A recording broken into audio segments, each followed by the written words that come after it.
Ela chorando de um lado, ele chorando do outro, todo mundo mandando eu confiar em Deus. Eu pensei, eu tô morrendo.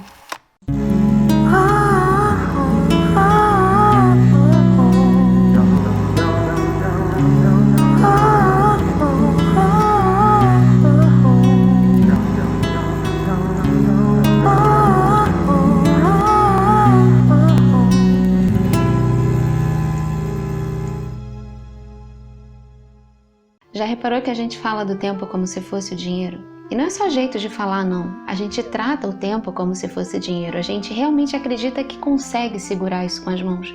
É como se a gente passasse um cheque para alguém, só que em vez de um valor em dinheiro, tivesse um valor em tempo. Olha, toma aqui 2 horas da minha companhia. Mas olha, não apresenta agora não, porque agora eu tô ocupada. Deixa para apresentar no sábado. Sábado eu passo aí para te ver, para te dar um abraço. Esse cheque aí bateu sem fundos. Eu não tinha saldo de tempo no sábado. Eu estava ocupada. É que a vida não tá nem aí para o seu planejamento. Um dia você tá lá fazendo planos, pensando o que falta você fazer, quanto de tempo você vai investir em alguma coisa, quanto tempo você tem que pagar para alguma outra coisa. E ainda faltavam cumprir algumas horas de estágio. E de repente você não tá mais lá. De repente sua vida fica em suspenso, esperando você voltar, e nem você sabe se vai voltar. E é aí que você descobre que quanto mais você evitava perder tempo, menos tempo você tinha para aquilo que realmente importa. Porque quando o sangue começou a entrar e a consciência começou a voltar, eu não pensei em títulos. Eu pensei em tudo aquilo que eu tinha deixado para depois dos títulos e que eram muito mais importantes para mim. E eu pensei, e se eu morrer? Foi só isso mesmo a vida? Que sonho que eu realizei? Eu queria engravidar, mas agora pode ser que eu perca o bebê. E eu queria tantas outras coisas que eu nem sequer tentei. Será que eu devia ter tentado? Será que eu devia ter desistido? Se alguém me contasse que eu ia morrer tão jovem, eu teria feito tudo tão diferente. Se alguém lê meu diário, o que será que vão pensar de mim? Ah, quer saber? É melhor morrer mesmo. Ah, deixa. Já era. Acabou. Foi. A gente tem pensamentos muito estranhos quando se depara com a possibilidade de morte iminente. E o pior desses pensamentos é que eles não têm fundamento. Eles são frutos de uma percepção, porque ninguém te fala.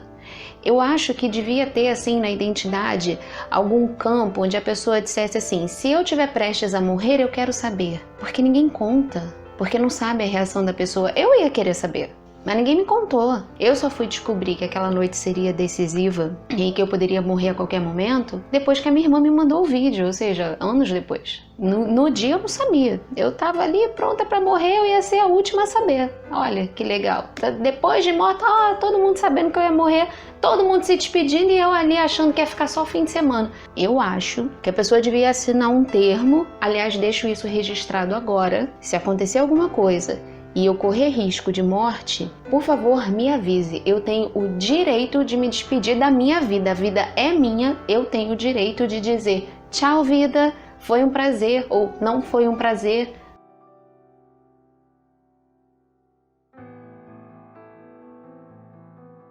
Enfim, essa noite foi muito confusa. Eu lembro perfeitamente em que momento a consciência começou a voltar. Foi quando me deram uma bolsa de hemácias, porque quando você vai receber doação de sangue, não são todas aquelas bolsinhas vermelhas que a gente vê na propaganda, não. Você recebe doação de vários componentes sanguíneos separados.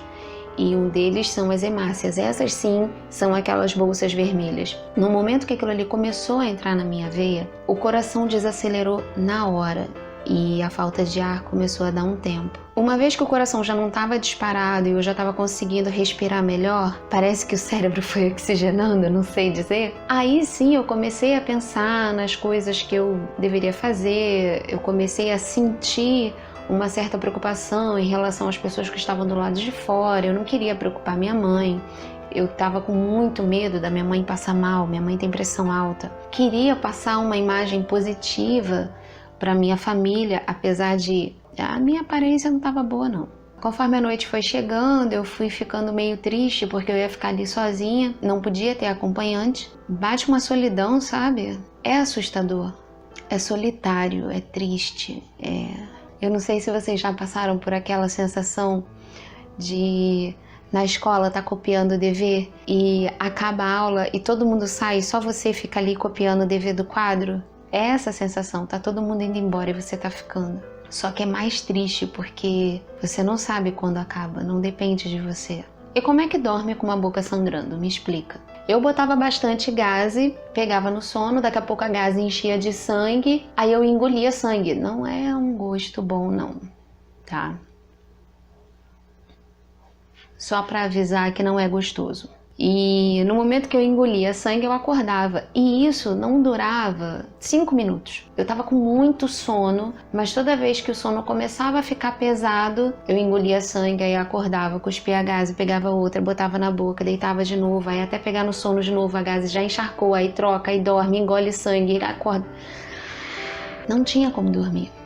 E eu tava muito cansada. Então eu pedi para alguém me arrumar uma toalha para forrar. E a pessoa me trouxe uma toalha, eu coloquei a toalha assim, forrada, botei a cabeça de lado, abri a boca e deixei o sangue vir. Falei, bom, agora eu durmo. Dormi com a boca aberta, o sangue escorrendo. Eventualmente eu engolia um pouco de sangue, mas já não era com a mesma frequência. Eu acordei com alguém me chamando, acho que para dar alguma medicação, alguma coisa assim. E aí eu fui abrindo o olho devagar e vi alguém passando assim ao fundo. E a pessoa olhava assim pra mim.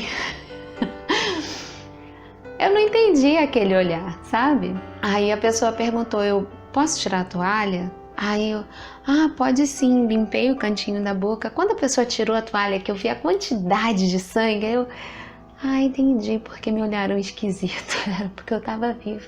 Não era pra pessoa perde essa quantidade de sangue, tá viva ainda, a pessoa não é normal não, né? E eu seria higienizada, era o que eles chamavam de banho. E aí fecha a cortina, que não fechava direito. Usaram um pano úmido numa água, podia estar mais morna. E aí limpavam, né, as axilas, a genitália, colocavam nova fralda, camisola, tal.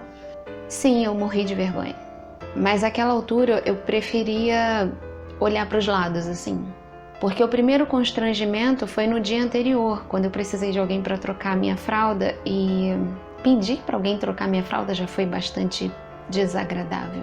E quando veio um rapaz, eu fiquei bastante constrangida. Não por ele, entenda, ele foi muito profissional e respeitoso, mas aquilo me doeu tão fundo que eu, para não chorar, eu olhava para os lados, assim, ele abrindo a fralda e eu olhando para o lado. Então no dia seguinte, quando ele ajudou uma outra senhora a me higienizar, eu fiz a mesma coisa, eu olhei para o lado.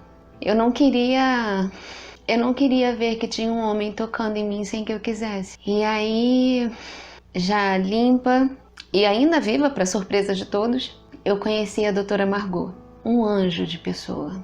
Ela conversou comigo, foi de uma empatia que eu não tenho como descrever. Você percebia nos olhos dela o quanto ela estava sentindo na alma cada palavra que ela estava dizendo para mim.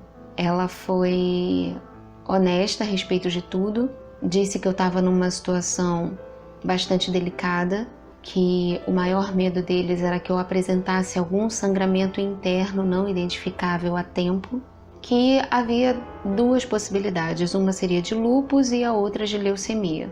O lúpus seria tratado com corticoide e o corticoide não afetaria o bebê porque ele já estava formado, mas a leucemia, por precisar de quimioterapia, poderia sim comprometer o futuro da gestação.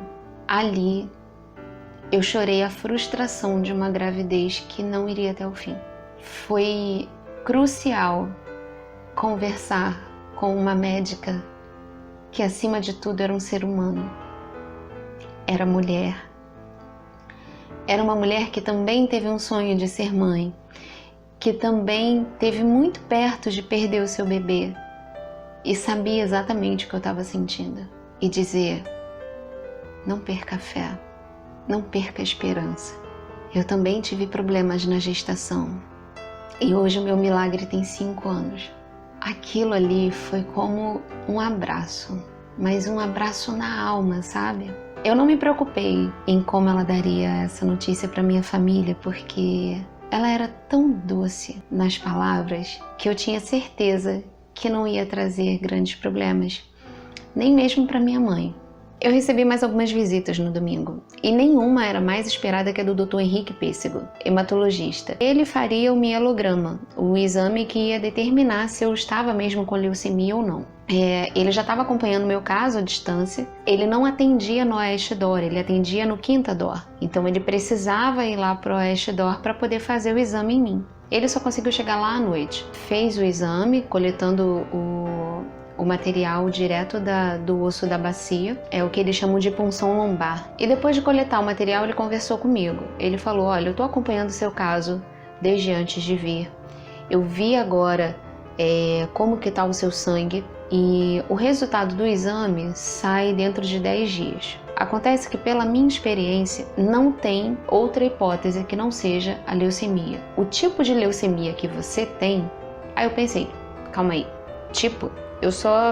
Eu não sabia que existia mais de uma. Eu achava que leucemia era o diagnóstico e havia um tratamento. Mas aí ele me explicou que há trocentos tipos de leucemia. E o meu subtipo era a leucemia mieloide aguda. Um dos tipos mais agressivos e rápidos de leucemia. E que se você não entrar com tratamento logo, o paciente pode ir a óbito. E aí ele falou: eu não vou esperar o resultado do exame, eu vou começar o seu tratamento agora, mas eu preciso te avisar que esse tratamento pode comprometer sua gestação. Se você tivesse cerca de 5 para 6 meses de gestação, a gente poderia tentar antecipar o seu parto, o seu bebê terminaria de crescer numa incubadora e a gente cuidaria só de você. Acontece que você está de 3 para 4 meses. A gente não pode tentar induzir o parto e muito menos induzir o aborto.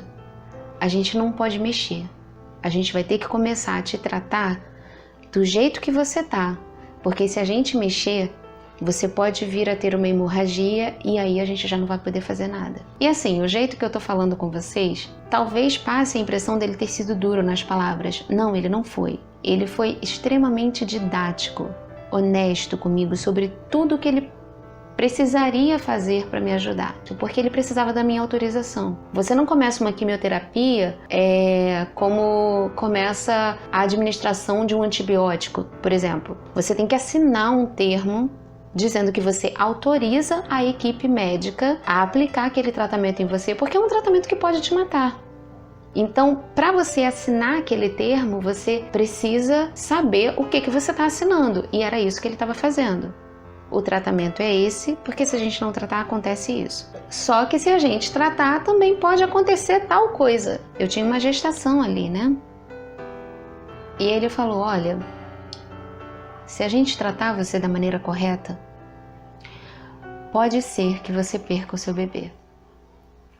Mas se a gente não tratar você e acontecer alguma coisa com você, fatalmente vai acontecer com o seu bebê também. A gente não vai conseguir salvar.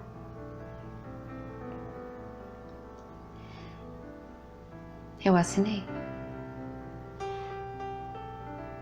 O que você faria?